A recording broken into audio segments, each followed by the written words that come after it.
கிறிஸ்துவுக்குள் மிகவும் பிரியமான தெய்வ பிள்ளைகளே, இந்த புதிய மாதத்தில் ஆகஸ்ட் மாதம் 1ஆம் தேதி இந்த காலை வேளையில் இந்த காணொளி மூலமாக உங்களை சந்திப்பதிலே கர்த்தருக்குள் மகிழ்ச்சி அடைகிறேன்.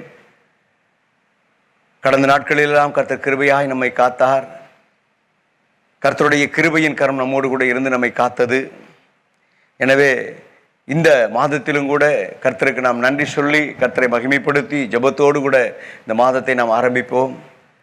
இந்த புதிய மாதத்திற்கென்று கர்த்தர் சபைக்கும் உங்களுக்கும் எனக்கும் கொடுத்திருக்கிற வாக்குத்தத்தம் ஏசாயா எழுதின தீர்க்கதரிசன புத்தகம் 58வது அதிகாரம் 14வது வேதவசனத்தை நான் வாசிக்கிறேன். கவனித்து பாருங்கள். அப்பொழுது கர்த்தரில் மனமகிழ்ச்சியாக இருப்பாய், பூமியின் உயர்ந்த இடங்களில் உன்னை ஏறி இருக்கும்படி பண்ணி உன் தகப்பனாகிய யாக்கோபினுடைய சுதந்திரத்தினால் உன்னை போஷிப்பேன். கர்த்தருடைய வாய் இதை சொல்லிற்று என்று இந்த வார்த்தை எழுதப்பட்டிருக்கிறது. இந்த வசனத்தினுடைய முன்பகுதியில் சொல்லியிருக்கக்கூடிய ஒரே ஒரு பதத்தை கர்த்தர் இந்த மாதத்தில் வாக்குத்தத்தமாய் தந்திருக்கிறார். கர்த்தரில் மனமகிழ்ச்சியாக இருப்பாய். கர்த்தர் உன் பேரில் மனமகிழ்ச்சியாக இருப்பார். நீயும் கர்த்தரில் மனமகிழ்ச்சியாக இருப்பாய். உலக மனிதர்களை பார்க்கும்போது மகிழ்ச்சிக்காக, சந்தோஷத்துக்காக அவர்கள் ஏதேதோ காரியங்களை எல்லாம் நாடி தேடுகிறார்கள். உலக மனிதர்களை தேடுகிறார்கள். உலகத்தின் காரியங்களை எல்லாம் அவர்கள் தேடி ஓடுகிறார்கள். மனிதனுடைய உள்ளத்திலேயும் கூட தெய்வத்தை தேடினால் எனக்கு ஆசீர்வாதம் உண்டு என்று சொல்லி தெய்வத்தை தேடி ஓடுகிற ஜனக்கூட்டமும் உண்டு. அதே நேரத்தில் ரட்சிக்கப்பட்ட தெய்வ பிள்ளைகள் பிதாவாகிய தேவனை, ஆண்டவராகிய இயேசு கிறிஸ்துவை, பரிசுத்த ஆவியானுடைய அபிஷேக மகிமையுள்ள பிரசன்னத்தை நாடி தேடி வாழ்கிறவர்களாக இருந்தால் அவர்கள் மேல் கர்த்தர் மனமகிழ்ச்சியாக இருப்பார். மனமகிழ்ச்சியாக இருப்பார். தேவ பிள்ளையே, எனவே இந்த நாளிலும் கூட யார் மேல் கர்த்தர் மனமகிழ்ச்சியாக இருப்பார் என்று பார்க்கும்போது ஏசாயா எழுதின தீர்க்கதரிசன புத்தகம் 58வது அதிகாரம் 13வது வசனத்தில் பரிசுத்த ஓய்வு நாளை குறித்த அந்த வசனத்தில் எழுதப்பட்டிருக்கிறது. என் பரிசுத்த ஓய்வு நாளை நீ அனுசரிக்க வேண்டும். உன் சொந்த பேச்சை பேசக்கூடாது. உன்னுடைய கால் உனக்கு இஷ்டமானபடி நடக்கக்கூடாது என்று சொல்லியெல்லாம் பழைய ஏற்பாட்டு நாட்களிலே கொடுக்கப்பட்ட கட்டளை. புதிய ஏற்பாட்டு நாட்களில் வாழ்கிற தெய்வ பிள்ளைகளாகிய நீங்களும் நானும் ஆண்டவராகிய இயேசு கிறிஸ்து உயிர்த்தெழுந்த நாளாக இருக்கக்கூடிய இந்த ஞாயிற்றுக்கிழமையை நாம் கர்த்தருடைய நாளாக நாம் அனுசரிக்கிறோம். அந்த நாளிலே கர்த்தருடைய ஆலயத்துக்கு வருகிறோம், கர்த்தரை மகிமைப்படுத்துகிறோம், கர்த்தருக்கு நன்றி சொல்கிறோம், கர்த்தருடைய வார்த்தைகளை கேட்கிறோம், ஜெபம் பண்ணுகிறோம். அந்த வாரம் முழுவதும் ஆண்டவரே நீர் என்னை நடத்தும் என்று சொல்லி கேட்டுவிட்டு கடந்து போகிறோம். கர்த்தர் நடத்துகிறார்.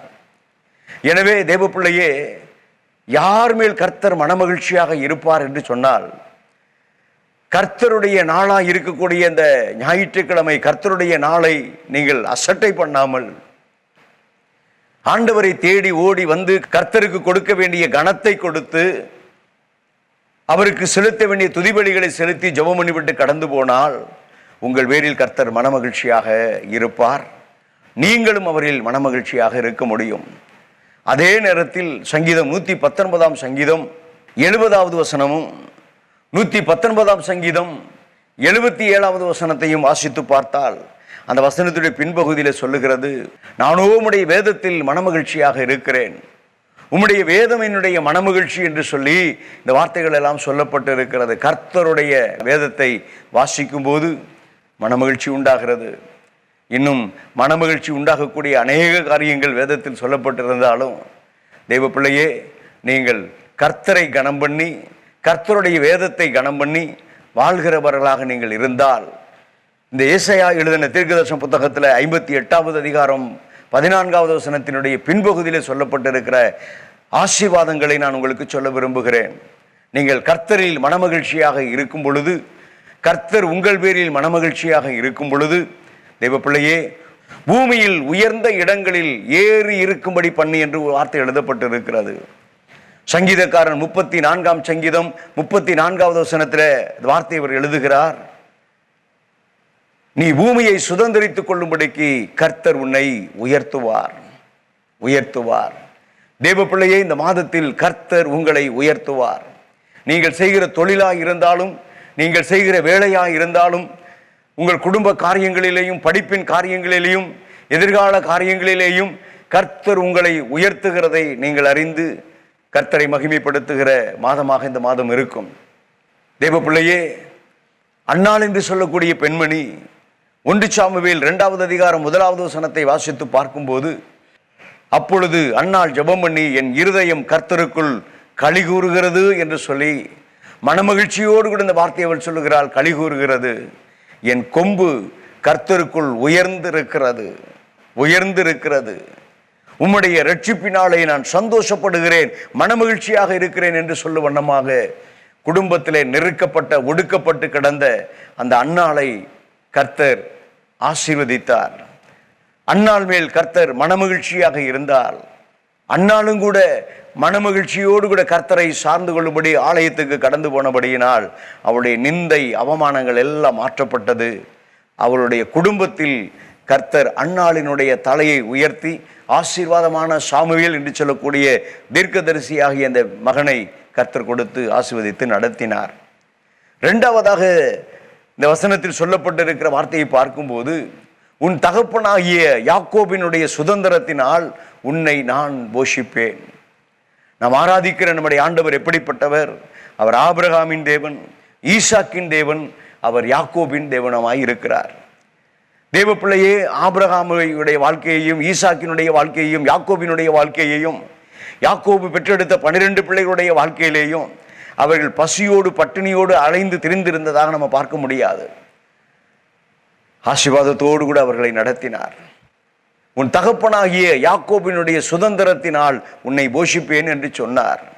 பழைய ஏற்பாட்டு நாட்களிலே பழைய ஏற்பாட்டு பரிசுத்தவான்களுக்கு இந்த வார்த்தை சொல்லப்பட்டிருந்தாலும் கூட, இஸ்ரவேல் ஜனங்களுக்கு சொல்லப்பட்டிருந்தாலும் கூட, புதிய ஏற்பாட்டு நாட்களிலே வாழ்கிற தேவ பிள்ளைகளாகிய நீங்களும் நானும், நமக்கு ஒரு தகப்பன் உண்டு. அவரே நம்முடைய ஆண்டவராகிய இயேசு கிறிஸ்து.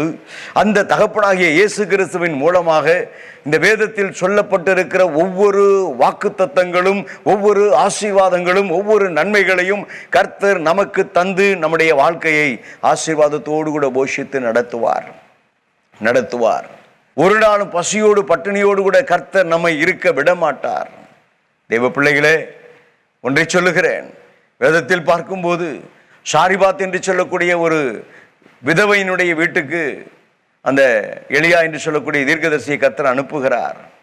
அந்த பெண்மணி சொல்லுகிறாள், என் வீட்டில் கொஞ்சம் மாவு தான் இருக்கு, கொஞ்சம் எண்ணெய் தான் இருக்கு, பஞ்சகாலம் எங்கு போய் நாங்கள் சவதரிப்பது தெரியவில்லை என்று சொல்லும்போது இந்த தேவ மனிதர் சொல்லுகிறார், கர்த்தருடைய வார்த்தைக்கு கீழ்ப்படிந்து தேவ மனுஷனாகிய எனக்கு முதலாவதாக ஒரு அடையை நீ உண்டு பண்ணி கொடு என்று சொன்ன மாத்திரத்தில் அந்த வார்த்தைக்கு அப்படியே கீழ்ப்படிந்து செய்தால் பஞ்சகாலம் முடிகிற வரைக்கும் 1 ராஜாக்கள் 17வது அதிகாரம் 16வது வசனத்தை சொல்லப்பட்டிருக்கிறது. பஞ்சகாலம் முடிகிற வரைக்கும் அந்த எலியாவினுடைய வார்த்தையின்படியே பானையிலே மாவு செலவழிந்து போகவில்லை, கலசத்தில் எண்ணெய் குறையவும் இல்லை. அப்படியாய் கர்த்தர் போஷித்தார். உங்களையும் கூட அப்படி கர்த்தர் போஷிப்பார். தேவ பிள்ளையே, இந்த மாதத்தில் கர்த்தர் உங்களை உயர்த்துவார், கர்த்தர் உங்களை போஷிப்பார். கவலைப்படாதீங்க, வருத்தப்படாதீங்க. தேவ பிள்ளையே, கவலைப்பட வேண்டாம், சஞ்சலப்பட வேண்டாம். கர்த்தர் இந்த மாதத்தில் உங்களை உயர்த்துவார், உங்களை போஷிப்பார். ஏனென்றால் நீங்கள் கர்த்தரின் மனமகிழ்ச்சியின் பிள்ளைகளாக நீங்கள் இருக்கிறீர்கள்.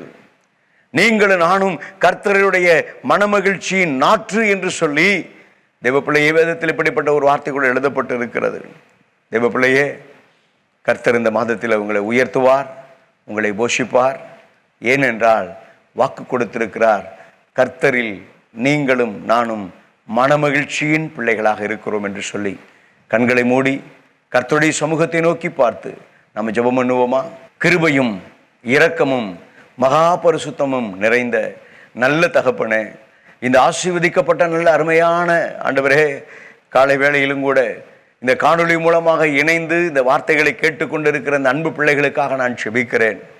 யார் யாரெல்லாம் ஆண்டவரே என் வேலையில் உயர்வு இல்லை, என்னுடைய குடும்பத்தில் எனக்கு உயர்வு இல்லை, ஆண்டவரே நான் செய்கிற தொழிலில் எனக்கு மேன்மை இல்லை, உயர்வு இல்லை என்று சொல்லி கண்ணீரோடு கவலையோடு கடன் பாரத்தோடு கூட பண நெருக்கடியோடு கூட இந்த காணொளியை பார்த்து கொண்டிருக்கிறார்களோ, இந்த அன்பு பிள்ளைகளுக்காக உம்முடைய சமூகத்தை நோக்கி பார்த்து அடியான் ஆண்டவரே ஜெபிக்கிறேன். அப்பா ஆண்டவரே, உம்முடைய பிள்ளைகளுடைய கர்த்தர் நீர் ஆசீர்வதிப்பீராக. உம்முடைய பிள்ளைகளுடைய ஆண்டவரே கடன் பாரங்கள் மாறட்டும். செய்து கொண்டிருக்கிற தொழிலில் காணப்படுகிற எல்லா பண நெருக்கடிகளும் ஆண்டவரே கடந்து போகட்டும். உம்முடைய பிள்ளைகளுக்கு வர வேண்டிய பணம் ஆண்டவரே எங்கிருந்து வர வேண்டுமோ அதெல்லாம் ஆண்டவரே அன்பு பிள்ளைகளுக்கு கர்த்தர் நீர் தந்து உம்முடைய பிள்ளைகளை நீர் ஆசீர்வதிப்பீராக. நீர் ஆசீர்வதிப்பீராக.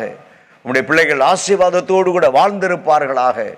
யாரும் ஆண்டவரே கடன் பிரச்சனையோடு கூட, கடன் பிரச்சனையினால, பண நெருக்கடியினால ஆண்டவரே சஞ்சலப்பட்டு கண்ணீர் வடிக்கு விடாதபடி கர்த்தர் தாமே உம்முடைய பிள்ளைகளை தொடர்ந்து நீர் உயர்த்தி ஆசீர்வதித்து நடத்துகிறவர். அப்படியே உம்முடைய பிள்ளைகளை நடத்தும். அப்படியே உம்முடைய பிள்ளைகளை நடத்தும். செய்கிற தொழிலை ஆசீர்வதியும். உம்முடைய பிள்ளைகள் வேலை செய்கிற ஸ்தலத்தில் உம்முடைய பிள்ளைகளை உயர்த்தும், மேன்மைப்படுத்தும். நீ வாளாகாமல் தலையாய் இருப்பாய் என்று சொன்ன வார்த்தையின்படியே, நீ கீழாகாமல் மேலாவாய் என்ற வாக்கின்படியே உடைய பிள்ளைகளுடைய தலையை கர்த்தர் நீ உயர்த்துவீராக. அதே நேரத்தில் போஷிப்பேன் என்று சொல்லி கர்த்தர் வாக்கு கொடுத்தவர். ஆண்டவரே எலியாவை ஆண்டவரே நீர் பசியோடு பட்டினியோடு கூட விடவில்லை. ஆண்டவரே கேரித் ஆற்றண்டையிலே அவன் ஒளிந்திருந்த போது ஆண்டவரே அப்பா தேவனை காகங்களை கொண்டு போஷித்தவர். பஞ்ச காலத்தில் ஆண்டவரே சாரிபாத் என்று சொல்லக்கூடிய ஊருக்கு அழைத்து கொண்டு போய் ஒரு விதவையின் மூலமாய் கர்த்தர் நீர் போஷித்தவர். ஆண்டவரே நீர் சர்வ வல்லமையுள்ள தேவன். உம்முடைய பிள்ளைகளை அப்படியே நீர் போஷித்து உம்மாலே நடத்தப்பட உம்முடைய திருக்கரத்தில் ஒப்பு கொடுக்கிறேன். தொடர்ந்து உம்முடைய பிள்ளைகளோடு கூட உம்முடைய கிருபையின் கரம் இருக்கட்டும். உம்முடைய பிள்ளைகளை கர்த்தர் தொடர்ந்து நீர் ஆசீர்வதியும். இந்த மாதம் ஆண்டவரே உம்முடைய பிள்ளைகளுக்கு ஒரு மனமகிழ்ச்சியின் மாதமாக இருக்கட்டும். கர்த்தரிலே மனமகிழ்ச்சியாக இருக்கக்கூடிய மாதமாக இருக்கட்டும். இந்த மாதம் ஆண்டவரே உம்முடைய பிள்ளைகள் ஆண்டவரே உண்மையிலே மனமகிழ்ச்சியோடு கூட இருக்கவும் நீர் அவர்களின் பேரில் மனமகிழ்ச்சியாக இருந்து உம்முடைய பிள்ளைகளை உயர்த்தி போஷித்து நீர் நடத்த வல்லவராய் இருக்கிற தேவனுடைய திருக்கரத்துல இந்த காணொலியை பார்த்து கொண்டிருக்கிற அந்த அன்பு பிள்ளைகளையும் ஆண்டவரே இந்த சபையையும் சபையில் இருக்கக்கூடிய ஒவ்வொரு தெய்வ பிள்ளைகளையும் ஆண்டவரே ஒப்பு கொடுத்து அர்ப்பணித்து செபிக்கிறேன். கர்த்தர் தொடர்ந்து பொறுப்படுத்திக் கொள்ளும், ஆசீர்வதியும், வழி நடத்தும் கிருபைதாரும் இயேசு கிறிஸ்துவின் வல்லமையுள்ள நாமத்தில் செபிக்கிறேன் ஜீவன் உள்ள நல்ல பிதாவே. ஆமேன், ஆமேன், ஆமேன், ஆமேன். கர்த்தர் உங்களை ஆசீர்வதிப்பாராக. God bless you. Praise the Lord. Praise the Lord. Praise the Lord.